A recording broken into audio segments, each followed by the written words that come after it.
Hello, welcome back everyone. Welcome to what I hope will be a wonderful session with the theme Poetry as Medicine. I'm very excited to talk to these two poets. I'll quickly introduce them and then we can get going. Michèle Betty, at the end there. Hi everyone. Is the founder of Daya Press Limited. She has a LLB from the University of Witwatersrand and an MA in Creative Writing from the University of Cape Town. Her debut collection, Metaphysical Balm, was published in March 2017 and was shortlisted for the 2018 Ingrid Jonker Prize.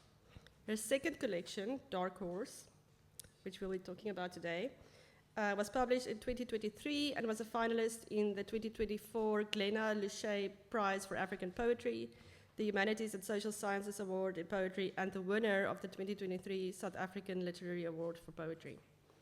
Most recently, she has co-edited with Sally Ann Murray a book of essays on creative practice in the arts titled The Creative Arts, on Practice, Making and Meaning. Then we have Shari Daya. She's a geographer and a poet from Cape Town. Her poetry and essays explore the intricate and entangled geographies of lineage, place, and the body. Her work has appeared in the literary journals Obsidian, Stanzas, New Contrast, and the anthologies Africa, My Africa, and I Wish I'd Said Volume 5, a product of the AFBOB Poetry Project. She earned an MA in Creative Writing with distinction from the University of Cape Town. Landlines is her first collection of poetry. So I don't know how well you can see the covers, but if you look at them, you can already get an idea that these collections deal with the psyche, with interior lives. And I was wondering if we could start with each of you saying something about the cover and telling us how it came about. You start, Shari. Shall I go first? Thank you so much, Bibi, and it's really lovely to be here. Thank you all so much for coming to hear about poetry as medicine. My cover is very special to me, and it's interesting that people always ask about it. It was created by a dear friend who is an artist. I asked her to do my cover. I just said, please, won't you create something for the cover? I knew that whatever she did would be perfect, and indeed she did something and it was perfect. And what she did, she's been working with anthotypes for a while, and basically it's a very simple process of soaking cloth in turmeric and alcohol, I think, basically, and then placing materials. It could be anything, but she uses plant materials, and I think you can see some kelp in there and some leaves under glass, and you place it on the cloth and then just expose it to sunlight for a long period, for like a day or a few days, and it leaves an image. And so that was Molly's interpretation, I guess, of what my work could look like visually, and I was delighted. I really love that cover. So beautiful and poetic. Michèle? So also I'd just like to thank Open Book. Thank you all for coming this morning to share our work. It's always amazing to have creative spaces where we can share our work. So to Mervyn and Frankie, thank you for this amazing weekend. Yesterday I spent the whole day here just going to different events, and each of them was inspiring and amazing. So my cover, I love my cover. The artist Elise de Beer did this. It's a Japanese special pen that she uses, which created these images, and it's called Mondays. The print, I actually bought the original print and I have it in my office, which is really meaningful for me every time I look at it. And I think Mondays, I mean, just the ideas and images evoked by that speak to the topics that are in this book, which is like addiction, suicide, all these kind of psychic, spiritual pathways that the book explores, is manifested really well by the cover of Elise. And so I'm very grateful to her. Indeed, it's so beautiful. So given the theme of poetry as medicine, and also given that I want a lot of reading in this session, I want to give people a taste of what the collections contain. So I thought we could start with poems that have the hospital space or a clinical space as a backdrop, since each of the collections do have poems like that. So Michèle, I was wondering if you would read Disturbia and Anoint the Body, please. Okay. So Disturbia is actually quite an old poem that I wrote many years ago when my daughter was quite young. Oh, I have to take these off. Disturbia. In the week before my father died, we were gripped by an unseen hand, felt first in the fleeting whine of the 18-wheeler that clipped our car's side mirror, then in the convulsions of a small body as we waited on that graveled, sandy verge for the child to empty the last of her stomach, and again, omnipresent at the edges of the lodge, the wind whistling in the night leaves with the howl and yelp of hyena. I had shivered, wiped the fevered brow of the child, rinsed her in tepid water, willing the fever to abate, but at the doctor's room I watched the doleful shake of a head as we were ushered to the hospital for days, drips and bad dreams. I remember now those cruel and furtive fingers clutching at us as we headed home to await that final call. He had tied a gnarled knot, climbed a crooked stool, stepped to his freedom. I had instinctively reached for the child and was surprised to find her, cool to the touch, serenely sleeping. I sat still in silence.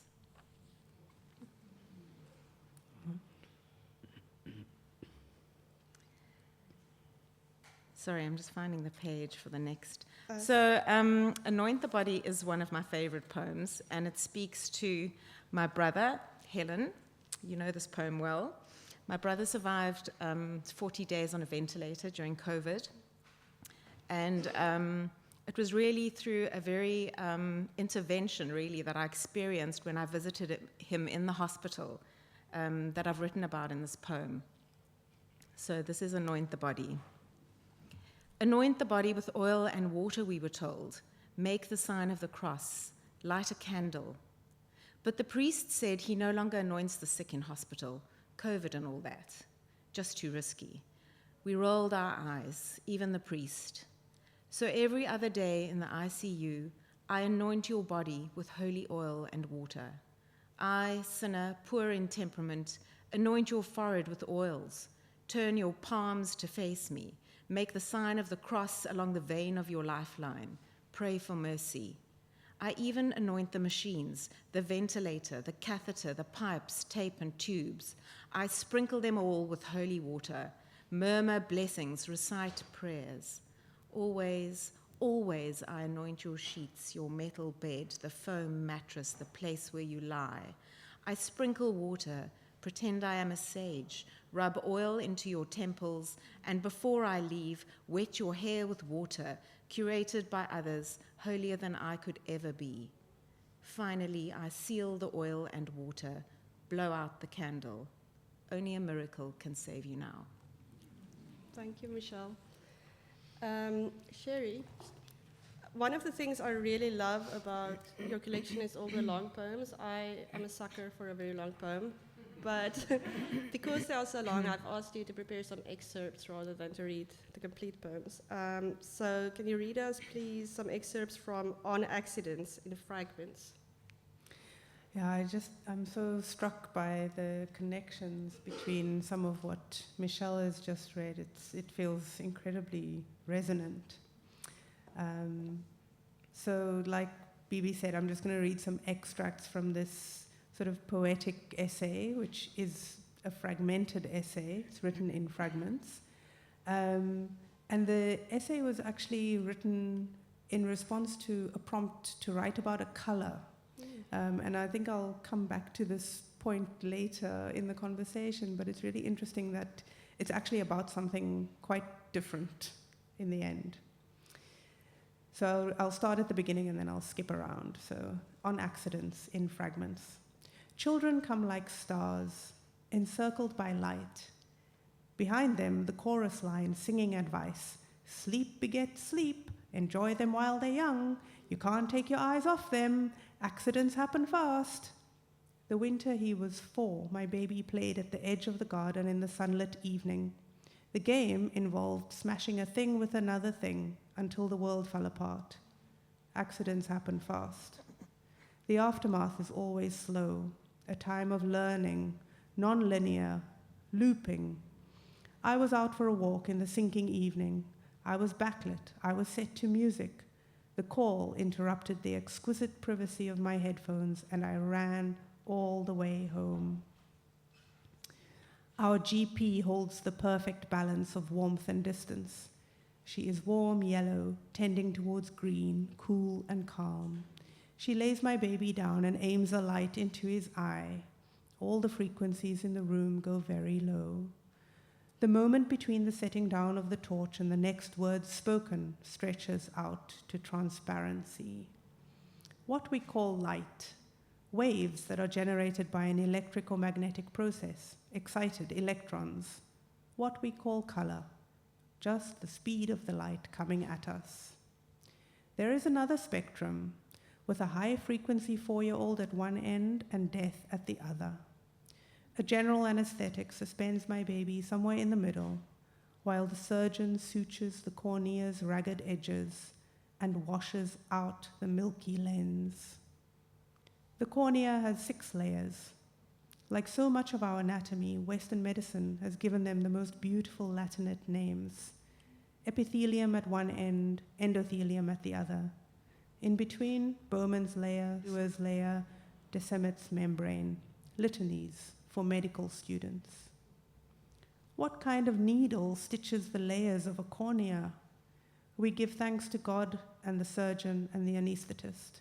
We praise the engineers in the workshops, the laboratory technicians at their clean and shining tables, and the chromite miners in the dirty industries of extraction. Thanks be to the grinders and the packers, the truckers and the medical equipment suppliers, to the nurses, the pharmacists, the receptionists, Zeiss, and even Big Pharma, we are grateful. Just gonna skip. In the mundane aftermath, we learned about the 6 layers of the cornea and what lenses do. We learned about the part of vision that happens in the eye and the part that happens in the brain. We learned which parts of the eye can be replaced by plastic and which cannot. We learned to balance a +20 contact lens on a fingertip and tap it into a 4-year-old's eye. We learned to pinch it out again. We learned that squeamishness about eyes is learned. On bright days, my child closes his healed eye and tilts his head just so to control the pouring shine of the sun. Perhaps someday he too will paint the romance between flowers and color-drunk insects. In time, his body will be shaped by the fluid postures it takes to see and unsee. The muscles in his neck and shoulders will tighten and settle, in turn nudging the lower vertebrae out of alignment, one hip a degree higher, one knee turned in by millimeters. The space my child takes up in the world will be sculpted by light, like all of us, but more so. And all around him, the space that is not him, falling away in waves. Thank you. That's beautiful, Shari. Thanks. Yeah, so beautiful.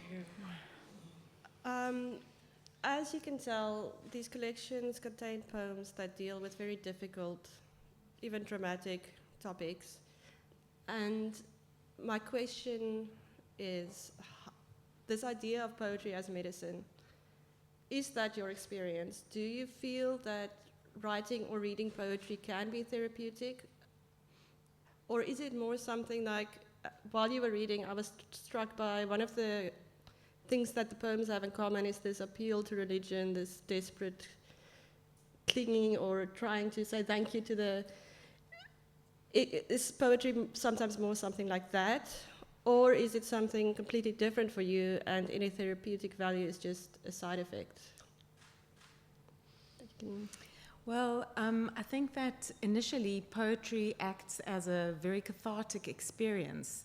Like, you know, the blood jet is poetry, plath, you know.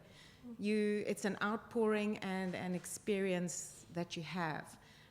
But it is actually in the reworking and the redrafting that there's a deeply emotional experience that you can have. And the poetry has to go further. It's not just an outpouring. And it's the utilization in the reworking and redrafting of form that actually brings about structure and control emotional control over the emotional content. And that's where the really good poetry lies, in harnessing like intellectual distancing from the emotional content. I really like that, and it makes me think that, yes, in a way, poetry is very much like medicine, because, a lot of our medicines come from plants, but you can't just go and like grab the plant and suck on the plant. Actually, you need a particular dose, and it needs to be controlled. So I quite like that analogy. In my writing experience, and this is what I meant this is what I was getting at when I said this essay started out as being about something completely different. The task was to write about a color, and then I ended up writing about my son's eye injury. I find that happens often, that the medicinal or the healing value of poetry comes at you. It comes by surprise. So you start writing about something, and then you find that you are writing about something else. And I really like that about poetry. I like that it opens up a space for you to perhaps process stuff or do the healing that you didn't know that you needed. I very seldom go to write into my trauma, but I almost always find myself writing about it. Exactly. That, for me, that brings us up another question. If you compare it to medicine, where, like you said, you need the right dosage, I'm wondering if sometimes the dosage can be incorrect, like if you can actually re-wound yourself, or is there a danger of actually, has that ever happened where poetry has not been healing, but rather wounding in a way? Such an interesting question. I don't think ever found that to be the case. And both in writing and reading, I feel in control enough to take what I need and not go to places of too much pain if they are there in those practices. I mean, if I think about that question, I would agree with Shari that I have never experienced poetry in any form as a wounding or a re-wounding but there are certain aspects relating to poetry where you do have to be careful. And the one area that I find a lot, especially with young poets and people who submit their manuscripts to me, is this notion of rejection. And is my poetry good enough? And is my poetry going to cut the grade? And what if someone reads it and they don't like it, or it's not good? And that's something that you have to try and manage. And as a writer and as a poet, and not even a young poet, even a mature poet, we all experience that in poetry, because as creatives we doubt our creativity, right? That we don't always think that we as good as we are. And I think just the stepping out and being brave enough to expose yourself and to do the work is enough. I mean, I use Berryman a lot in this book, and there's an amazing poem by W.S. Merwin called Berryman. And he says, you must remember, just line your wall with rejection slips and just get used to it, because that's what life is going to be for you as a creative. And I have that poem, and I advise all of you to put that poem on your study wall somewhere.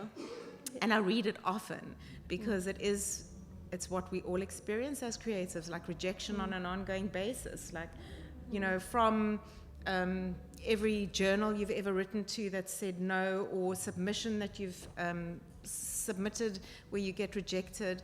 I mean, I'm doing now an open manuscript submission period for Dryad Press, and we get over 100 manuscripts, and we can choose one or two, which means 80 or 90 people are going to be rejected, which is terrible. And probably of those, 20 of them are meaningful. 20 of them could be published. So you have to not take it to heart. You have to be tough. Makes a lot of sense. This music is very incongruous. I guess it's poetry itself. So we started off with poems about the hospital, the clinical space. I now want to move on to other spaces and how that you depict them, so that we can talk a bit about place and trauma, place and healing. So Shari, I wondered if you could start. I gave you a choice. Do you want to read January and Kalahari, or do you read Excerpts from on Common Ground? No, I'll read those two. Okay, cool. Yeah, I'm a geographer, but I wasn't always a geographer. Well, no one was ever always a geographer. But I actually started as a literary scholar and then turned into a geographer. And something that I've realized only after sort of far too long working as an academic geographer is that the very concept of place, or the concepts of place and space, are very fraught for me, because I came into geography in my PhD only, and then had to learn that place and space were not just given, they were actually very complex concepts, and I felt very inadequate a lot of the time just even talking about places. And so I think a lot of my writing about place is trying to process the concept of place. That said, this is a pretty straightforward poem called January. On Sundays after church at Kimberley, your brother cups your heel in his palm. You hook onto the shed roof's radiant zinc and stand. Fat-lobed, dark leaves your crown, queen of the flowers, the figs, the lapis sky. You fill 2 carrier bags to bursting with the bursting fruit, jam soft inside, laboratories of sugar. No love is innocent. Each fig must yield its secrets to our fingertips, our eyes. Some are alive with ants, black or maroon or worms, as pale and rhythmic as the fruit itself.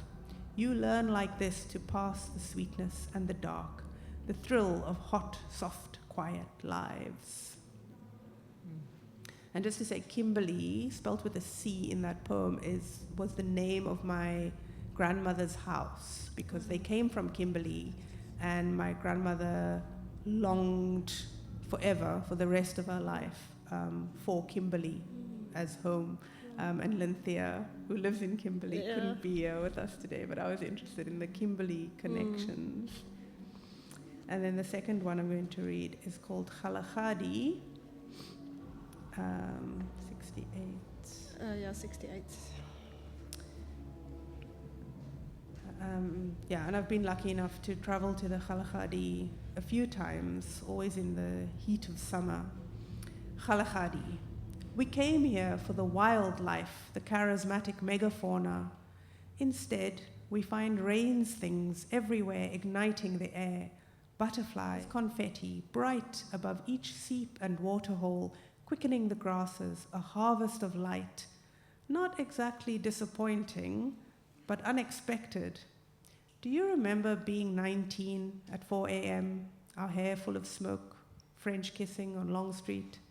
See there, they rise like steam, but not from flowers, from the tangled carcass of a giraffe, dead just hours, pretty plume undoing itself in its hunger for secrets, falling over drunk, shameless laughter in the hot, sweet dark. Thank you. The way you introduced the poem made me wonder, does poetry give you something that geography doesn't when it comes to place? Poetry gives everything that academic geography doesn't. Yes, I feel the same. I find academia's tendency, I don't want to diminish the great work that academic writing does, but academic writing is often about closing down, and I find that poetry about place opens it up. That makes sense. Michèle, would you please read for us Talisman and Uncoding Landscape, please?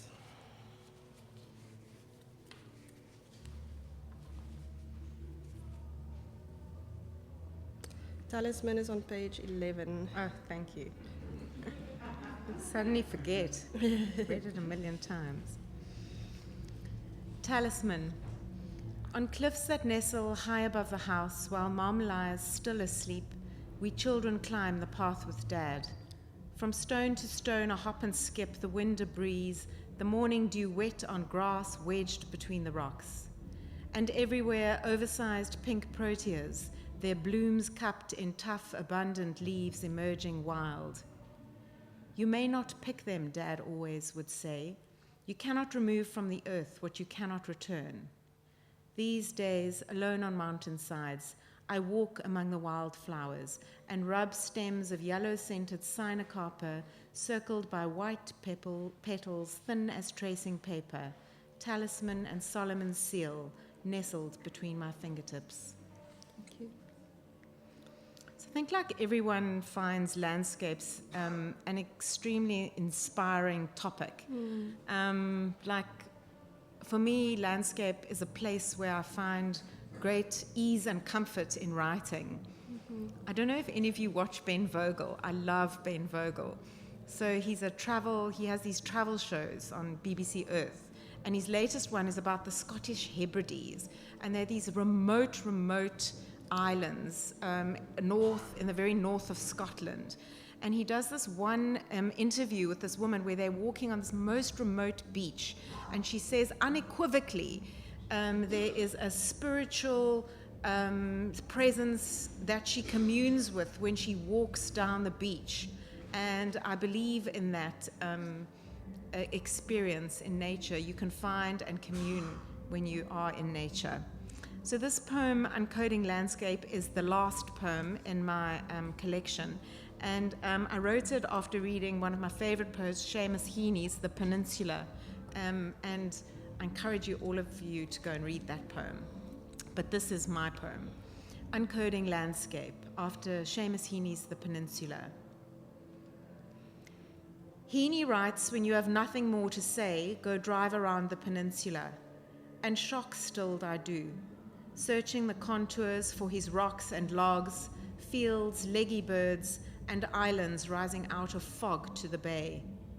But all I can see is the road before me, a long haul past twisted chicken wire fencing and gates lopsided and leading me through Chapman's Peak, alongside cliffs and ravines, where workers in brazen orange overalls brace canopies onto rocky hillsides, an omen of falling debris. I search the cirrus skies, uncode Heaney counsels, and my eyes settle below on the dense moon-flat ocean, where across the bay's expanse, in my far sight, I spot a speck, a miniature white lighthouse, mature in its aged loneliness, standing mute, offering in a lure solace to ships on furious storm-ridden nights. Thank you so much. You were speaking about the spiritual experience you have in nature. And Shari, in your poems, you also sometimes refer to ghosts haunting certain spaces. And as you were reading, especially the first poem, Michèle, and then the other poems, it also becomes clear to me that, or how I see it, is that the spaces in your collections are haunted. They carry history in a way. When you're writing poetry, do you think of it as an excavation of history? Do you find yourself trying to read that history, not necessarily in place, but sometimes in spaces? So as I was doing the collection, and this collection comes out of the MA, so I suppose as I was doing the MA and trying to figure out, what did I want to write, I realized that I was very interested in my family and understanding my lineage, not in mapping my genealogy, not in drawing out the family tree, but I wanted to gather the threads of the stories a little bit better, and then I wanted to interpret them for myself. So the answer is yes, to that extent. But it was a surprise to me. I didn't really know that I was interested in those stories about my lineage. It might seem obvious to a lot of people, because I think most people are interested in their lineages. But it was kind of a lovely discovery that actually I did want to write about my grandmother's house, and I did want to write about, well, the first one, the prayer room. That was my grandfather's prayer room. So, yeah. Well, I think my collection is definitely delving into childhood and memory. And it's utilizing all those sort of senses and of taste and smell and touch and feel from your childhood experiences, and trying to use that lived experience and embody it in some form or other in the poems. It's a deep excavation into memory and past, but it's not meant to be for the reader. Although it is a view into a personal history, it's meant to sort of excavate for them like some collective conscious awareness of their own experience when they look back into their own childhood and say, well, I remember this about the food that we ate. I remember this about the food that I ate with my parents. There's a lot of references to food in my book, but so it is a childhood, like Jung says, your childhood is like fundamental. Traumas that you have in your childhood that remain undealt with manifest as manias in your La Bête Noire, I think he says, like the black beast. It manifests as manias in your adult life. And sometimes poetry, that's what we do in our poems, is we try and uncode that, and we try and put that down so that we can actually release ourselves from that trauma. Yeah, and that relates again so well to the idea of poetry as medicine. One explanation of how that can possibly be, how it works.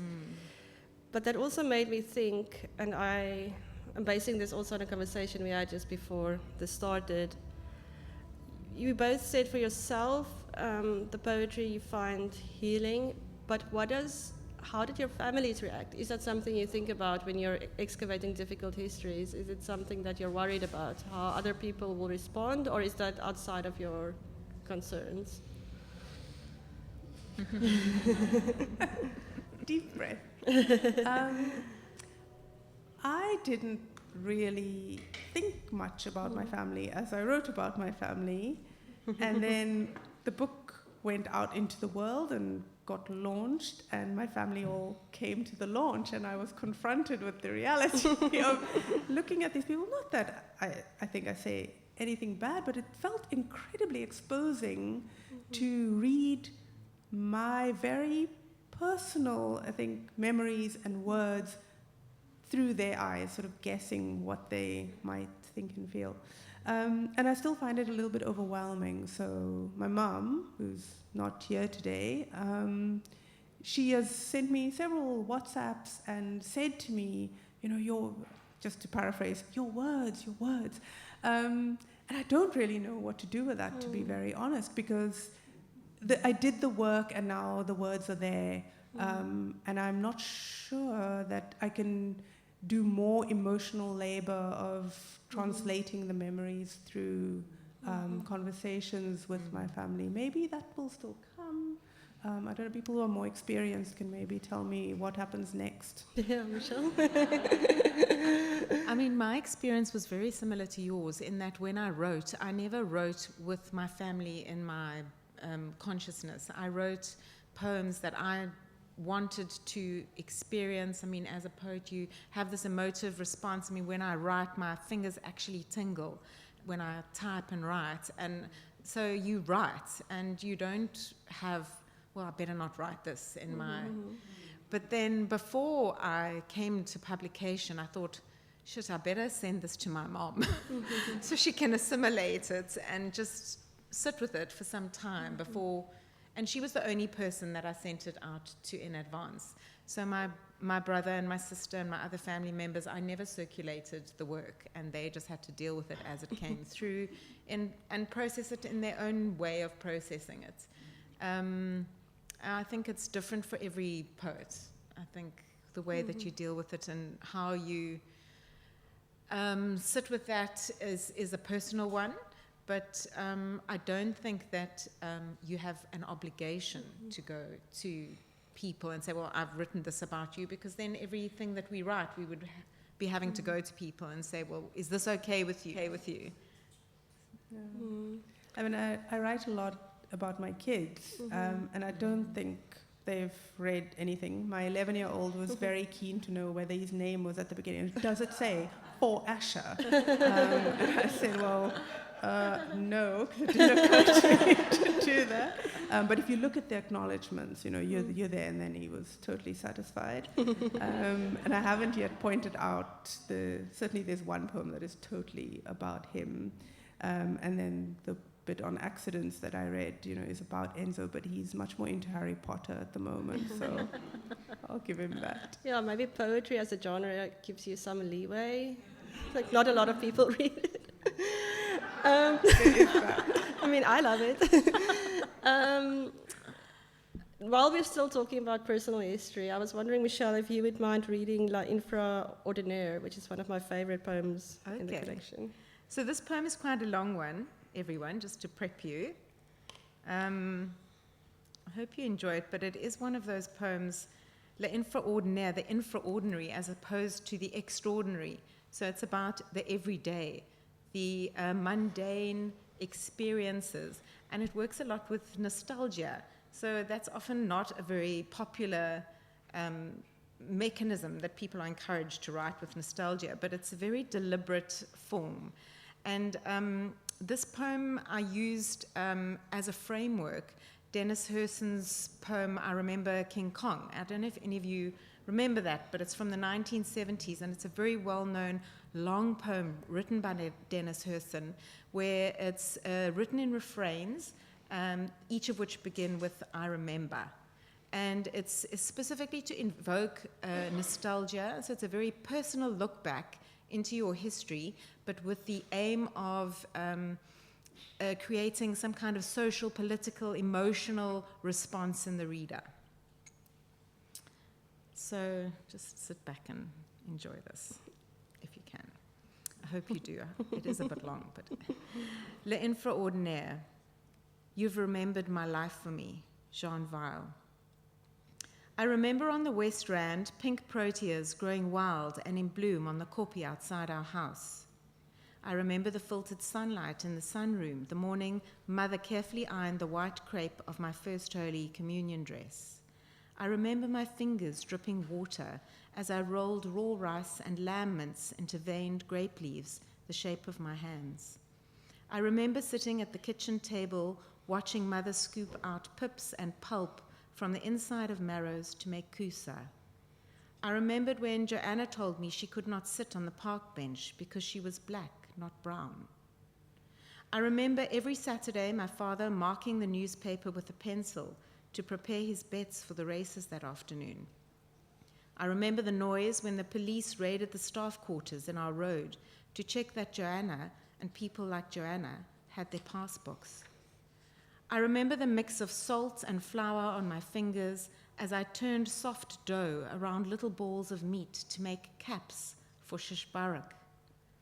I remember dropping trays of caps one by one into a swirling pot of simmering, mint-scented yogurt mixed with garlic and butter, and my mother's exclamation, "Sakteen," when I dished up my second helping. I remember sitting on the kitchen counter and Mother with her arm around my waist making me sweet, warm 5 Roses tea with the tea bags from the evening before.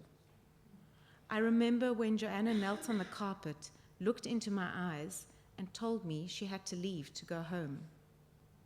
I remember my parents and our Inglesi neighbors, the Murrays, talking and talking about the bright light of the unidentified flying object that hovered in the sky at dusk for over an hour above our house.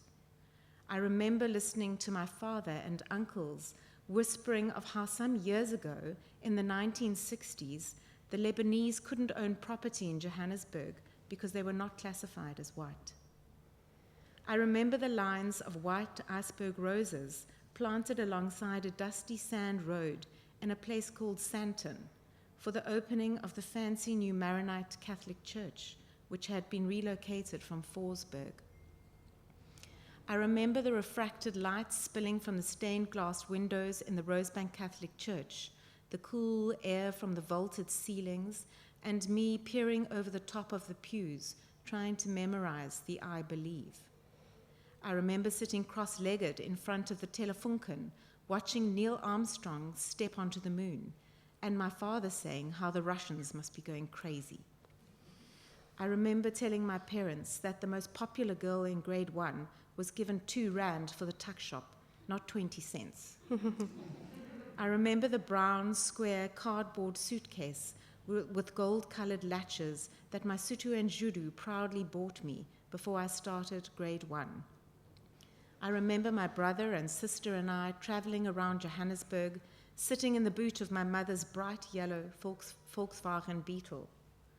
I remember hearing that my mother was 15 when she met my father and 19 when they married. I remember the ash floating in the night air as the flames of the fire that scoured the koppie reached right up to our patch of back lawn. I remember using a hosepipe to soak and arc the shape of a sickle moon around the perimeter of the lawn to protect us from the flames. I remember my father sitting around a smoky dining room table with his Sunday night card school playing klabias. I remember Mother and I serving platters of cheese and tomato sandwiches and whiskey and clearing away ashtrays piled with cigarette butts.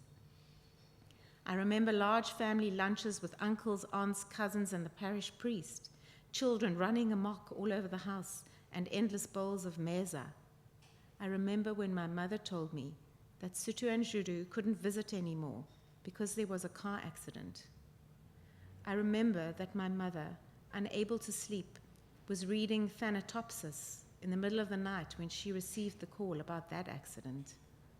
I remember learning that the first time my mother had to loan money from her father to pay our father's gambling debts was 3 months after they married.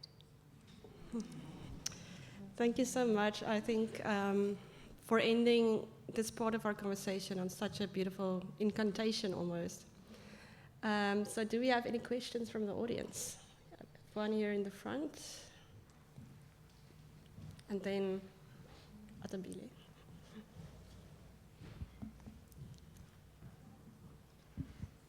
Thanks, everyone. I think a Spotify concert nearly drowning out a poetry discussion is a good metaphor for the modern world, I suppose. Anyway, I love Berriman deeply, so I'm glad you mentioned him.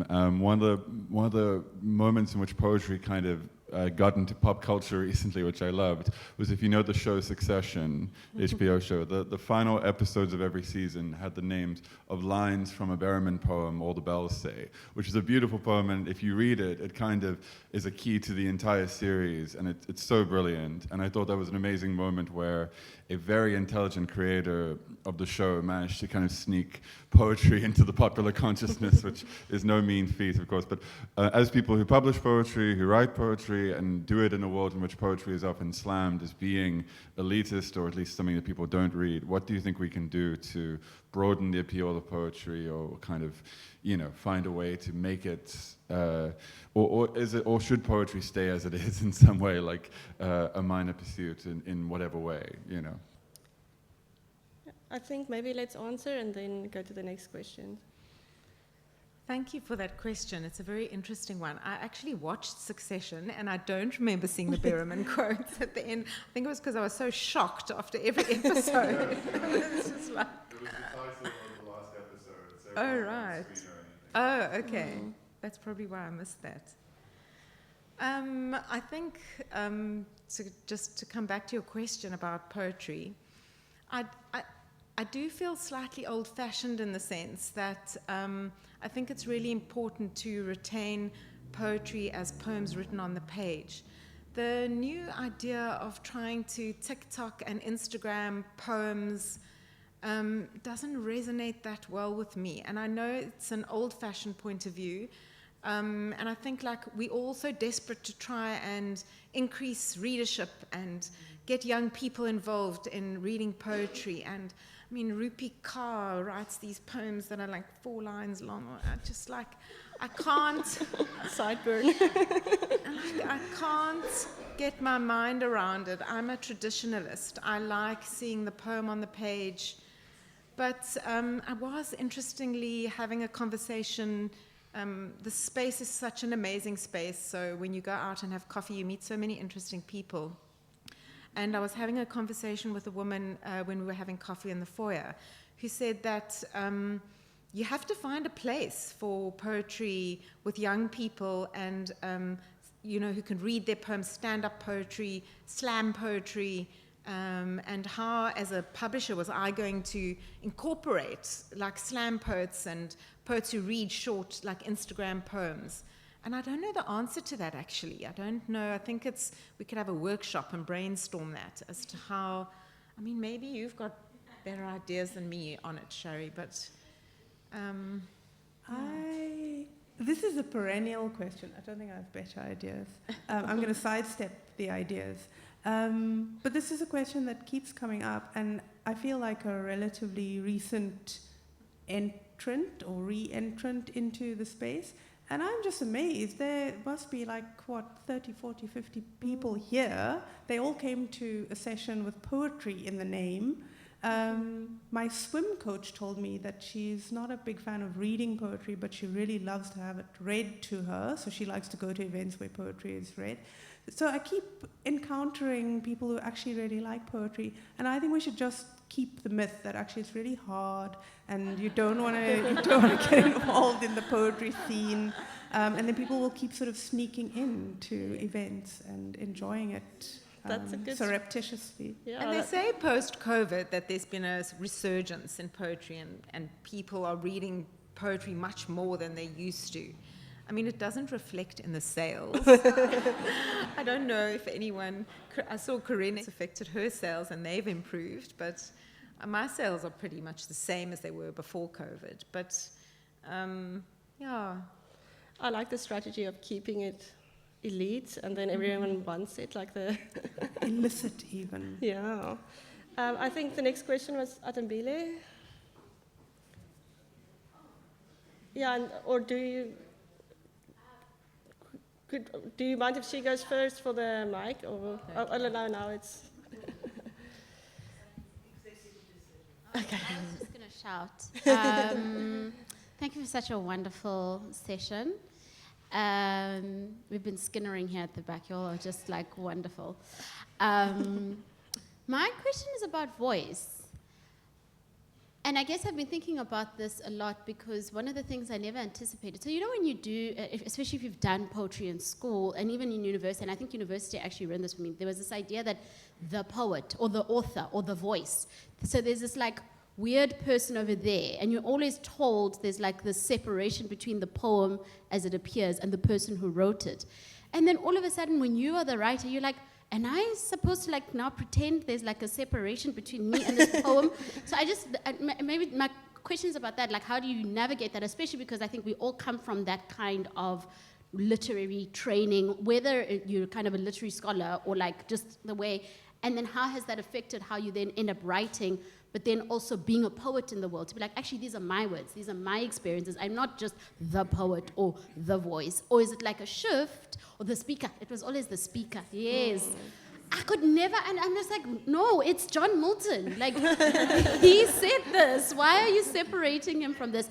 And I wonder, is it maybe a feminist turn that now these words are actually ours? And I'm just curious at how, because I found I had to literally divorce myself from that so that I can own every single word and be actually, yes, I am writing about my experience. Even if I'm writing about something, a story over there, but those are still my words, even though I'm trying to immerse myself into another experience. I hope that makes sense. I think that for me, when I can answer this from my perspective of reading manuscripts widely. And I always read a manuscript from the start to the finish, complete, the whole manuscript. And the voice comes out afterwards. So once you've read the full manuscript, you understand what the voice is. What is this person's voice? What are they saying? And when you write that poem, those poems individually, and you put your name down, you're not thinking, what is my voice? You're writing, as you said, as you experiencing something and you're putting it down and you're writing it. But your voice actually comes from an accumulation of your poems over a period of time. What that is your voice at the end of it. I don't know if that's a very good answer, but I think it's really lovely to get that insight into publishing and into, when you're reading a whole lot of manuscripts, I think you have a very different perspective on it from somebody who's just, working in a much smaller way. My response is a little bit, from a different perspective. I totally get what you're saying, and I think you're absolutely right about the feminist movement, about the culture shifting. Increasingly, I feel very impatient with the whole, the speaker and that distance and the authorial, the author doesn't exist or the author's dead, whatever. Because, my body is in these words, actually. And then at the same time, I do feel but the words are something on their own as well.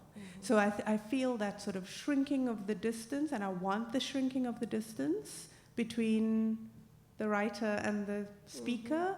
And then at the same time, I think there's a mystery about the language and the words on the page or the words spoken that I really love, and I would want to honor that as well. But I'm a bit impatient with a lot of poetry that does, that creates a big distance, and I love that. I think Michèle and I both we read our poetry quite quickly and in our ordinary voices. We didn't sort of take on, now I am the poet, which I find a little frustrating. I'm going to read very slowly because every word is, weighty. And I think that's part of a shift towards a more honest, feminist poetry. Yeah. Then we have another question here at the front, and then we can...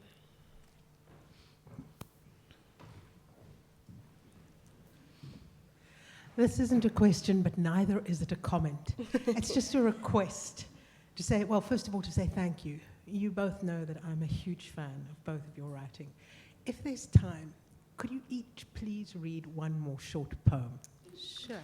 I think we should, but we also should have the last question, please. So let's try to not go too much over time. Maybe choose a short one. Yes. Thank you, Helen. I think that would be a lovely way to end the... Thank you. So we've been talking about poetry as medicine, and going into memory entails healing on the one hand, but pain as well on the other. What's your take on poetry as well as bringing pain to the fore, and not necessarily healing things, but then triggering some things? Because I think a lot of things that you might bring up about family are things that are either secrets or things that haven't been unpacked, and then they're brought to the fore in this form, and they may bring up things that haven't been digested or spoken about before. So, the inverse of medicine is, I guess, exorcism and pain. How do you see that as a balance of two sides of the same coin? Thank you for that question. I think it's a beautiful question and a very important one. So when I did my master's, one of the courses that I took was through social anthropology, and it's called Medicine and the Arts. And the whole course is written about your question. There's a lot of information available that will help unpack these questions, and that we don't obviously have time for here. But I encourage you to look into those, do some searches, and you'll find a lot of information on the pain that can be elicited or triggering things that might happen when you write certain things. I mean, you might, like Anne Sexton wrote all her poetry in her psychologist's room following her sessions with her psychologists, and they were outpourings. And she says, like, in the reworking and the redrafting is where she attained the intellectual distance. And that's where the healing can come in. I think like it is unavoidable that you will have triggering events. And sometimes, like with my own experience, my experience with my father was like 15 years ago. So it might take you a long time to process what you've been through before you can actually sit down and write about it. It's not necessarily that you can have a triggering event and then just say, okay, I'm going to write a poem about this. You have to sit with it, you have to imbibe it, it has to actually live through your body, physically through your body, and come out through your fingers onto the page. I really agree with what Michèle has said. I think also I'm hearing so many layers to your question, you know, whether there's triggering that happens in the writing, whether there's triggering that happens in the reading, depending on who you are when you're reading, whether you're closer to the material or further away, whether the material is about you, you know, it could go in so many different directions. And I think a gut response, and really taking seriously everything Michèle has said about, you know, how the feelings are worked through the words, worked and reworked, and poetry is gentle because of that reworking and because of that refinement to get just the right words. But if I think about poems that I have read, so obviously I don't know how my work might land with other people or what it might trigger for other people, but when I have read poems about subjects as potentially raw or painful as some of the stuff that I write about, but the poems are done really carefully and really beautifully, I'm just so grateful that the poet has taken the time to do that work, to articulate so beautifully that pain. I'm thinking of a particular poem that is, I always forget the poet, but it's also about a miscarriage, and she talks about how if she had known that she was going to lose this baby, she would unwind through time all the way back. She would like unspill the blood. She would go back to the moment of conception and undo it. And it's a poem. I read that poem long ago before I had children or lost children or experienced most of what's in the book. But that poem has always stayed with me as somebody who expressed something incredibly painful, incredibly beautifully, and it helped me, I think, to process what I didn't know was coming. And you know, when I had my own experiences, I've often gone back to that poem as a healing, really. So beautiful. Okay, I think let's honor the requests and each end with two shortish poems. Do you have one in mind, Michèle? Do you want to go first? I'm happy, I don't mind. What would you like? I can go. You go. Okay, You go. sure. I'm going to read a short poem, which I haven't actually read before, so I hope you enjoy this. On being gifted a life. In a dream, a dervish hands me my eyes. Not the entire eye, only the eyelids. My hair turns kohl, grows lush, falls to my waist. A hijab swirls loosely, less a bloodied red, more amber-tinged, as if the sun reached out, startled, to dilute its darkened depths. The scarf undulates in waves, pendulums of silk pulsing in the breeze just above the ochre earth, right to the horizon. That's the whites of my eyes with the skin of my eyelids. I must sew them together to see in a new light. Wow. So beautiful. Okay, I'm going to read a poem. It's actually to the birth mother of my second son. It's called To Zintle on the 23rd of February. I know the when, where, who. 5 years ago in Belleville, you. Handful of naked facts. Besides that, fragments, silence, history.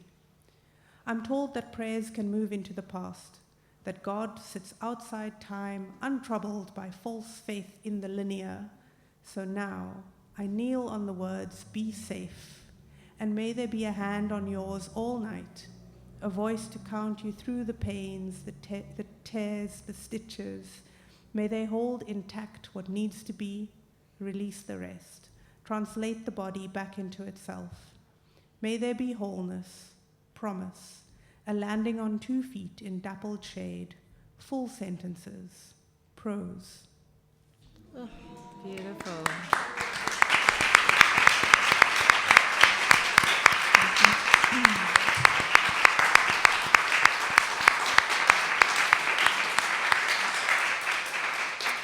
I just want to thank both of you for sharing your poetry, your thoughts, your experiences, and for the audience for your attention and the closeness with which you listen. Thank you very much. Thank you, Thank everyone. you. Thank you, Bibi.